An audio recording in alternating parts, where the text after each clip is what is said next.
in the event that they lose their livelihood and their employment. I think that's an important perspective to clarify.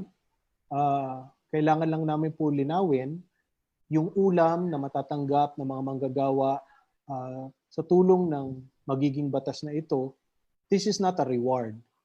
Ang mga manggagawa po na nawalan ng trabaho, anuman ang dahilan nito, the money received is not deemed as a reward by workers, but it is deemed as help, assistance. Yung uso po ngayon term natin dyan ay ayuda. No? Hindi po yan reward.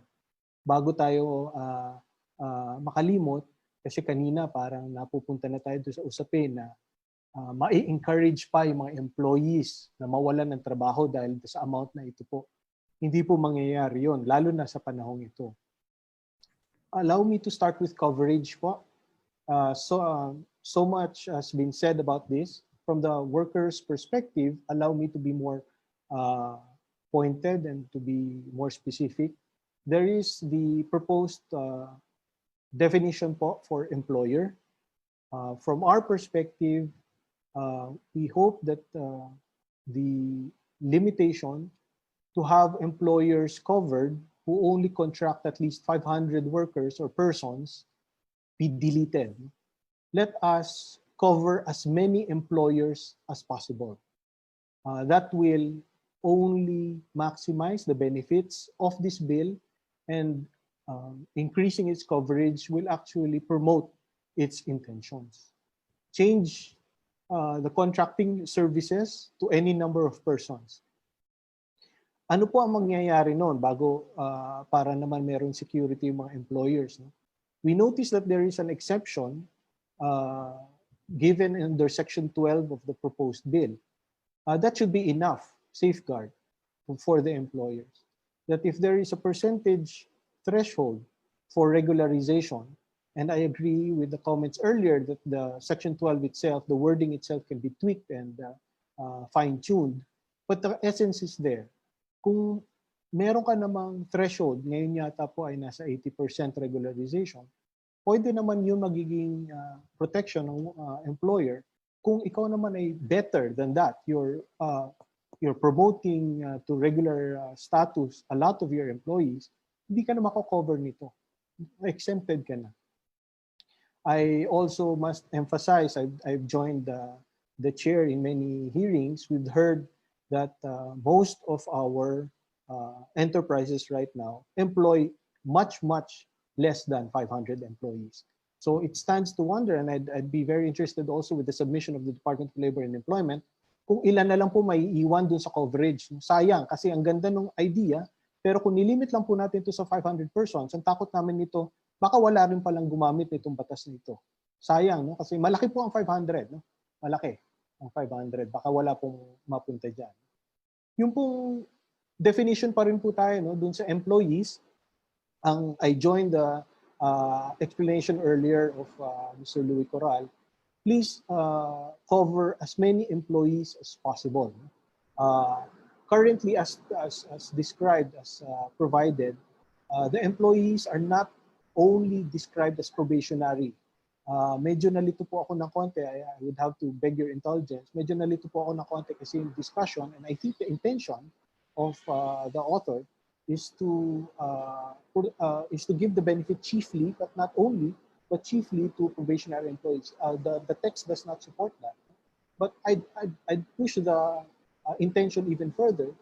Please have as many employees enjoy the benefit or the assistance as long as they are separated from employment. Kasi doon po nila kakailanganin yung tulong pag nawalan na po sila ng income. Kaya po, mapupunta na po ako, last na po ito pagdating dun sa definition. Yung sa involuntary separation, there's a reference to it. Ang nakalagay po dyan, without a consent and without cause by the employee. Ang suggestion po, para po mas malinaw niyan, I think we've heard these kinds of concepts no, in terms of retirement. Mas sa retirement po natin naririnig yung ganyan in terms of taxation. Pero ang suggestion ko po kasi dito ay sana any cause for separation. And here, I've heard some of our colleagues explain earlier na, again, baka maging reward to. No? Kawawa naman yung employer. Marireward niya pa yung may kasalanan na employee. medyo iba po yung pananaw namin from the perspective ng mga manggagawa po. Pag nawalan po ng trabaho ang manggagawa, yan man ay may kasalanan siya o wala. Ang kailangan niya po ay ayuda at assistance. Yung pong ibibigay sa kanyang pera ay hindi po reward. Hindi po lalakas ang loob niya na mawalan ng trabaho. And the limit imposed by the bill itself, which is 3 months, is not such a great reward kahit na po reward ang tingnan natin. So hindi po yun ang perspective niyan. Meron din po nabanggit kanina, and in fact, when I first heard it, mukhang may merit po yung ganong klaseng sinasabi, no, na mawawalan ng pera yung employer, the employer will lose what he has contributed, what it has contributed.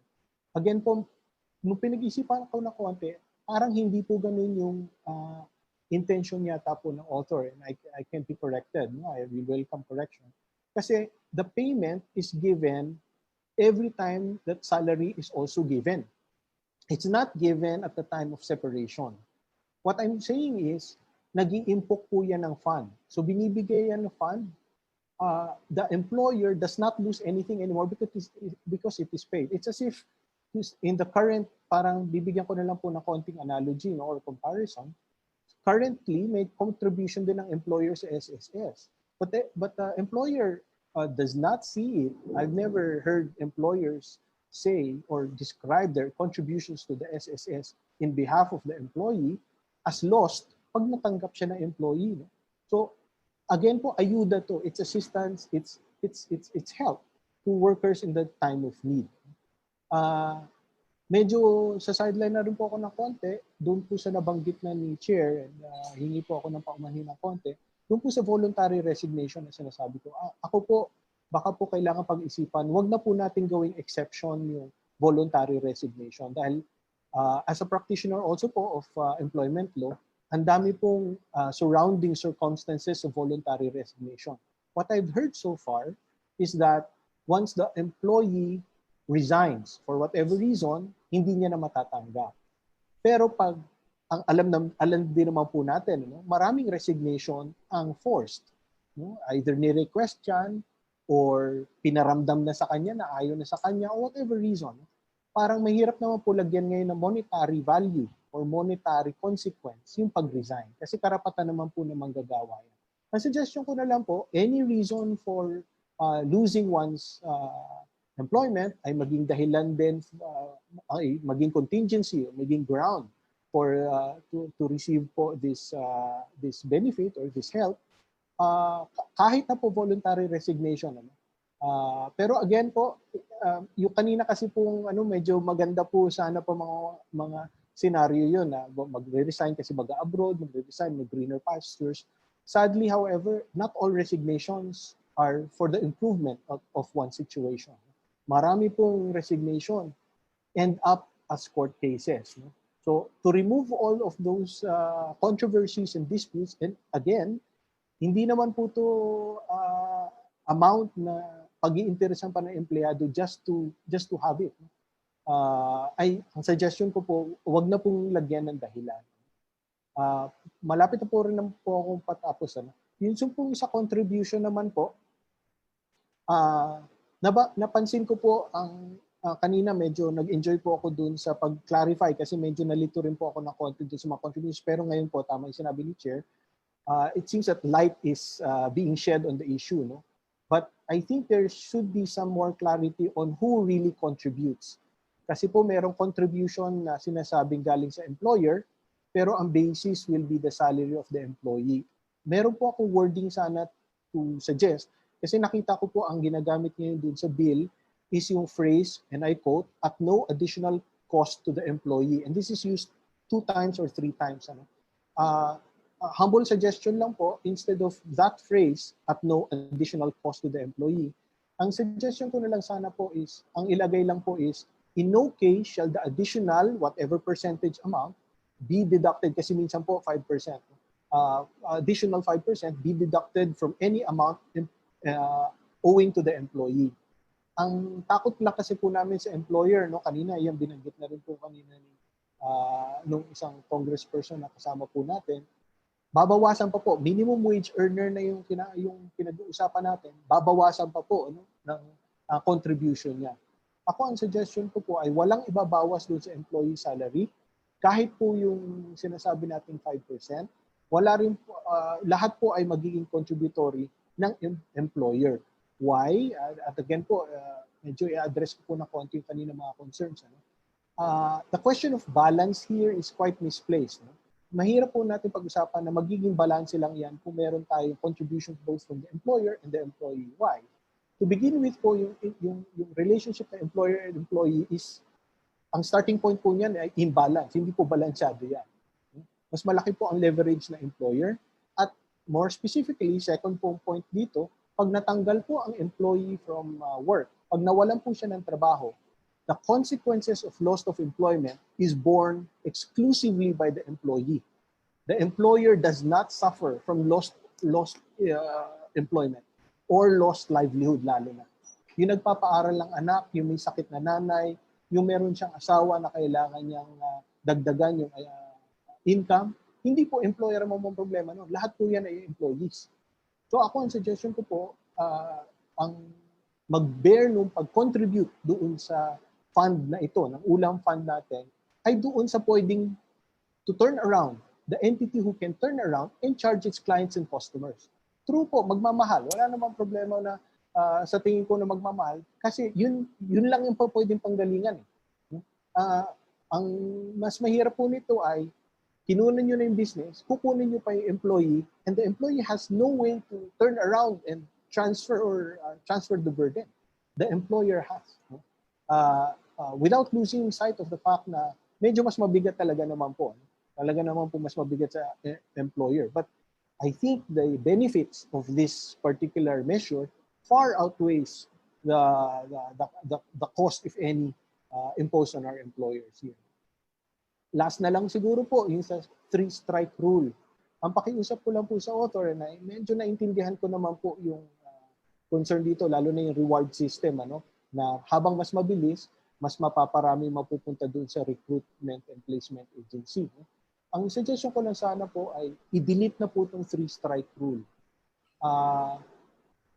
Wala pong interest ang employee na mawalan ng trabaho, number 1. Number 2, nasa interest po talaga ng employee na magkaroon ng trabaho kaagad.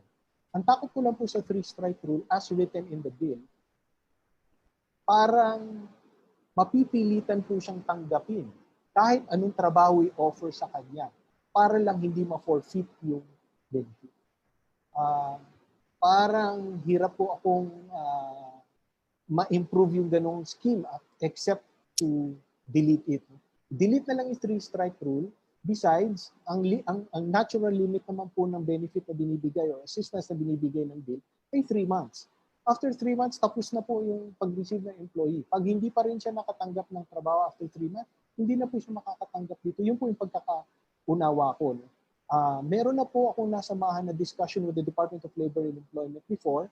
I think this was 2 or 3 years ago when we were at the height of the K-12 threat, when a lot of our college teachers were being threatened with displacement or losing their jobs. Meron na pong mechanism involved in place at that time in Department of Labor and Employment to try and see kung ano yung pwedeng magawang monitoring system to see that the displaced teachers will be placed as fast as possible. Para hindi naman sila nag-aantay lang sa bayan yung term na nagamit po. Baka pwedeng yun na lang ang gamitin pero wala na pong lalabas niyan parang deprivation of the benefit. Kapag tinanggihan mo pa yung 3 offer sa iyo ng trabaho, ay mawawala na yung contribution. Parang masyado naman pong masakit yun. Lalo na kung yung ino-offer na yun kasi wala naman pong quality test doon sa binibigay. Paano kung malayo? Paano kung masyadong mahirap? Paano kung ayaw niya talaga? Paano kung masama yung reputation ng binibigay sa kanyang employer? So, parang mahirap po. At the bill would, the noble intentions of the bill will only be preserved if the freedom also of the employee to accept or reject prospective employment is also preserved. So, doon na muna siguro po at maraming salamat po sa pagkakataon, Mr. Chair. Thank you very much, Attorney De Vera. Can we get the response of the sponsor of the bill? Kong VG, do you have any reaction to the comments raised by Attorney De Vera? Well, I think the comments are well placed, ano. Gusto ko yung part na sinasabi niya na it's really to help the employees. Yan talaga yung intention ng bill na tingin ko the current situation is dihado ang mga temporary workers natin o mga contractual. No, I think everything is our current laws or regulations are on the side of the uh, employers na pwede silang magkaroon ng mga current situation na nangyari sa atin, yung mga 555, yung endo. Ito talaga yung gusto nating mangyari. It's really, sa simula, sinasabi ko, is to discourage this contractualization. Yung mga temporary na yan, okay yan. Pero kung nakikita natin na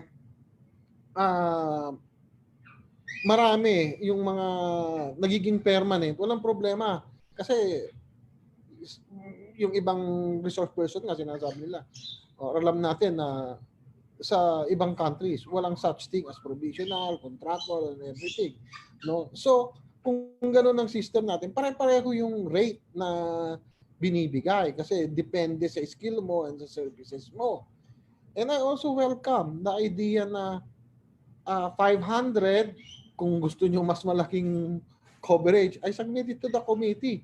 Kung gustong damihan, lalo na kung nakikita na mas marami ang makover. Kasi ang unang target ko talaga, yung focus, yung mga malalaking companies na ang dami nilang employees all over the country, chain sila, pero ganun pa rin yung system na ginagamit nila. Contractual, every 5 months, palit.